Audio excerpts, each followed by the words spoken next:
कि बड़ा नीक लागला बलम जी के बोलिया और जब से ले आइल बड़े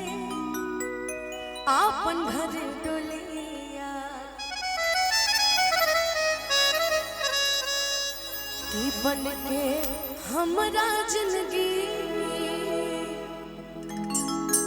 इधर उधर बातें मत करो शिष्य कि बन के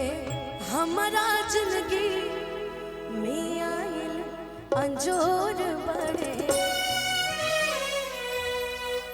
सावर न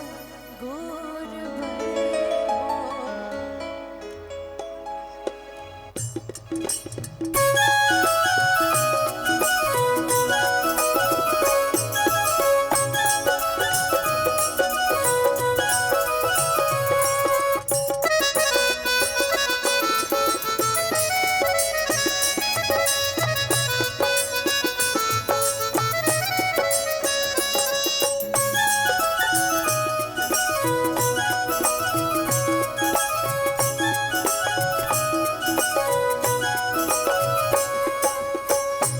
जैसन सोचले रहनी वैसन पियबा मोर बारे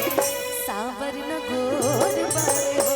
जैसन सोचले रहनी वैसन पियबा मोर बारे सावर न गोर बारे हो थोड़े छर हर पाता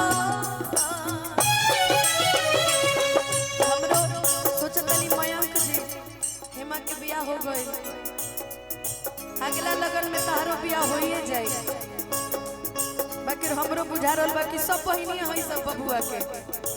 हमरो बुझा रहल बा कि मयंक जी जैसन लड़का हमरा के मिलो कि थोड़े छर हर बात कि थोड़े छर हर बात मोट थोड़े थोड़े देखी बबुआ के मामा जी सीधा एसबीआई बैंक से हमरा सामने आयल बानी उत्कर्ष जी ए उत्कर्ष जी एक करे जा कहाँ जात बड़ा करे जाने काल है जी चली मामा के बहुत सारा स्वागत है ना कि थोड़े छर हर पाता कि थोड़े छर हर पाता मोट थोड़े थोड़े सावर न गोर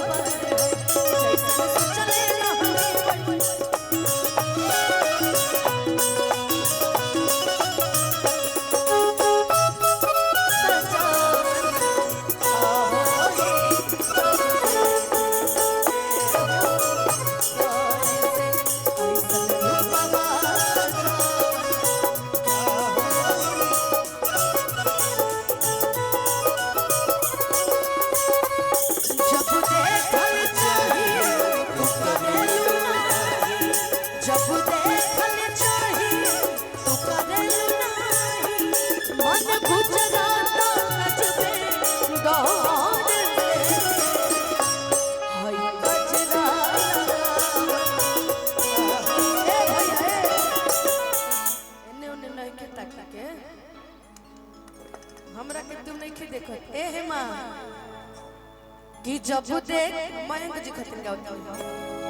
खींच देख लड़ाई मत लगोई कि जब देखल चाही हर तू करेला नाही आ दिल धड़कता बहुत जोर से हाय बिंदिया लगा जब देखते हो गौर से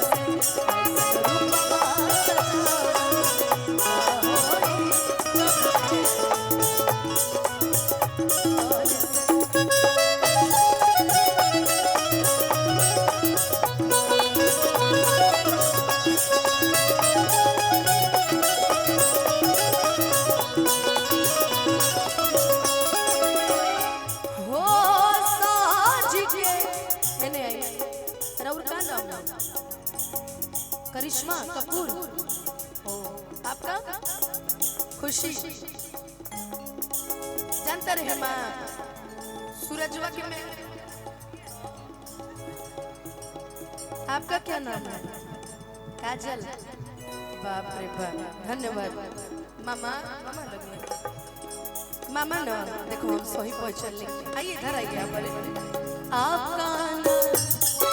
दिल धड़काना, मेहंदी लगा के यूं शर्माना, प्यारा गया रे प्यारा गया, प्यारा गया रे प्यारा। हेलो लाइन पे आते हैं कि साज के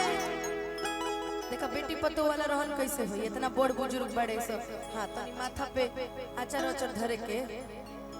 बिया के बाद इतना हेमो सीख गइल बड़ी कि हाँ ससुरैती में कैसे रहल जाला। बाकी हिम्मत तन जल्दीबाजी को दिली बिया करे में कि साज के हर से जानिया पा जब गोरी बैठले कि रही रही आपन दे बैठे कि बाटे जुल्म जवानी, कि बाटे जुल्म जवानी चंदा के चकोर सावर न गोर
अरे यार गोरखपुर की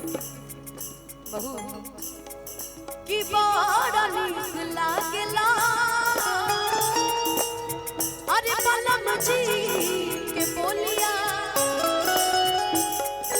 ई जब से ले आपन भरे डोलिया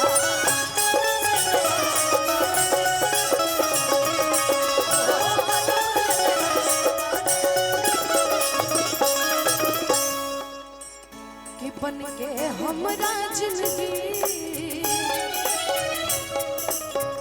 एगो लाइन और कहे ई गाना के अंत में, इधर आओ काजल ना खुशी है खुशी आपके लिए एक लाइन कहेंगे इस गाने के अंत में। मयंक जी की तरह सॉरी उत्कर्ष मयंक जी तो हमरा खातिर खाली बोली अपनी पसंद पे मुझे तिनका ने एक नजर भी बर्दाश्त नहीं है। आप अभी हमारी पसंद है बस यही तक करे अभी उत्कर्ष जी आपके लिए कह रहे हैं, मतलब कह नहीं रहे, उनकी महसूस की हुई चीजें हम आपसे बता रहे हैं। छुप छुप के काहे तू निहारे लो, नौजरी से बहाना तुम्हारे लो, तोहरा से दूर होके जियल चाहता नहीं, तोहरा से दूर होके जियल चाहता नहीं, तुझे ना देखूं तो